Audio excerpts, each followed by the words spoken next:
Welcome to the online session of Power Plant Engineering. My name is Vishal Acharya. Today we will discuss about the Dalton's law of partial pressure, vacuum and condenser efficiency, mass of the cooling water required in a condenser, and terminology regarding the cooling tower. First is the Dalton's law of partial pressure. Here, same volume for all containers. Here, steam and air at temperature. Here only steam alone at the temperature T, and here only air alone at the temperature T. So that here P total is equal to pressure of the steam plus pressure of the air. So we write that the pressure of the air is equal to the pressure of the total subtraction of the pressure of the steam.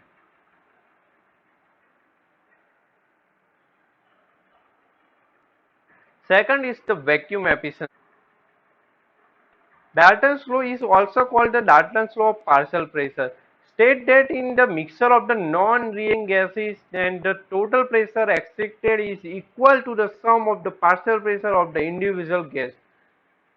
So that here total pressure of steam and air is equal to pressure of the steam plus pressure of the air. Vacuum efficiency, the minimum absolute pressure at the steam inlet of the condenser is the saturation pressure corresponding to the temperature of the condensed steam. The corresponding vacuum is called the ideal vacuum. The ideal vacuum is the maximum vacuum that can be obtained in a condensing plant with no air present at the temperature. But the actual pressure in the condenser is greater than the ideal pressure by an amount equal to the pressure of air present in the condenser. So that vacuum efficiency is the ratio of the actual vacuum to the ideal vacuum is known as a vacuum efficiency. Is a ratio of the actual vacuum to the ideal vacuum. The condenser efficiency is defined as the ratio of the actual rise in temperature of cooling water to the maximum possible rise in temperature of the cooling water. Mathematically, we say that is a ratio of the actual rise in pressure of the cooling water to the inlet temperature of steam subtract to the inlet temperature of the cooling water. Condenser efficiency T minus T1 divided by Ts minus T1. Here T2 is equal to outlet temperature of cooling water, T1 is to inlet temperature of the cooling water, Ts is equal to saturation pressure or temperature corresponding to the condenser temperature. Here mass of the cooling water required in a condenser. Here some terminology like M is equal to quantity of the circulating water in the kilojoule per hour, kilogram per hour. Quantity of Ms is equal to quantity of the steam condensed in kilogram per hour. T is equal to temperature of the wet exhaust steam in the degree Celsius. Tc is the temperature of the condensate in degree Celsius. HF is equal to sensible heat or enthalpy of the tower at degree Celsius. HFG is equal to latent heat or enthalpy of the evaporation of the steam at the T degree Celsius. X is equal to the dryness fraction of the exhaust steam. T1 is equal to inlet temperature of the cooling water in degree Celsius. T2 is equal to outlet temperature of the cooling water in the degree Celsius.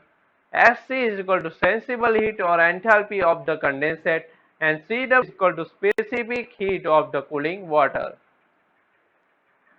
Here heat given by the steam is equal to heat absorbed by the cooling water surface condenser.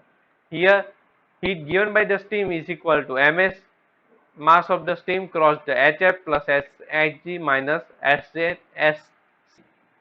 Here in the energy from the enthalpy, here it absorbed by the surface condenser. So Cpw is equal cross multiply by m multiply by T2 minus T1. So here mass of the cooling water is the Ms cross HF plus HFG minus Hc divided by the heat absorbed by the cooling water in the form of the Cpw cross T2 minus T1. For a jet condenser here T2 is equal to Tc, so that here we write that only difference here T2 minus T1, here Tc minus T1. Here terminology regarding cooling tower. First is the cooling efficiency, second is the drift, third is the approach, and fourth is the range. First is the how to calculate the cooling tower efficiency. The calculation of the cooling tower efficiency involves the range and approach of cooling tower. Cooling tower efficiency is limited by the ambient wet bulb temperature. In the ideal case, the cold water temperature will be equal to the wet bulb temperature. This is practically is not possible to achieve that condition. This requires a very large shower and result in huge evaporation and windage or drift loss, resulting in particular not visible or viable solution. In a practice, the cooling tower efficiency will be between the 70 to 75%. Cooling tower efficiency is the ratio of the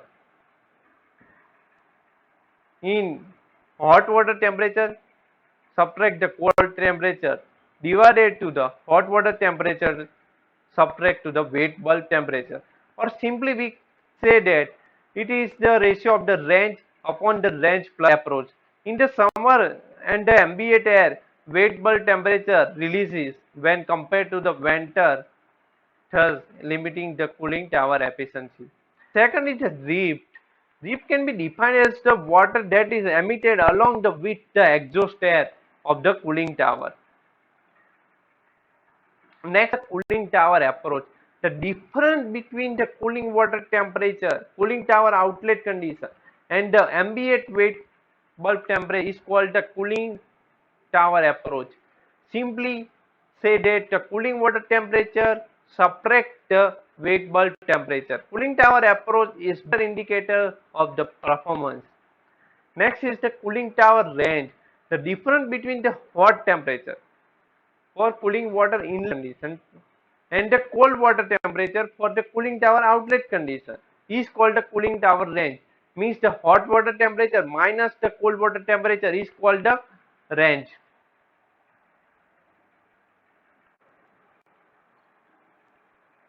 Thank you.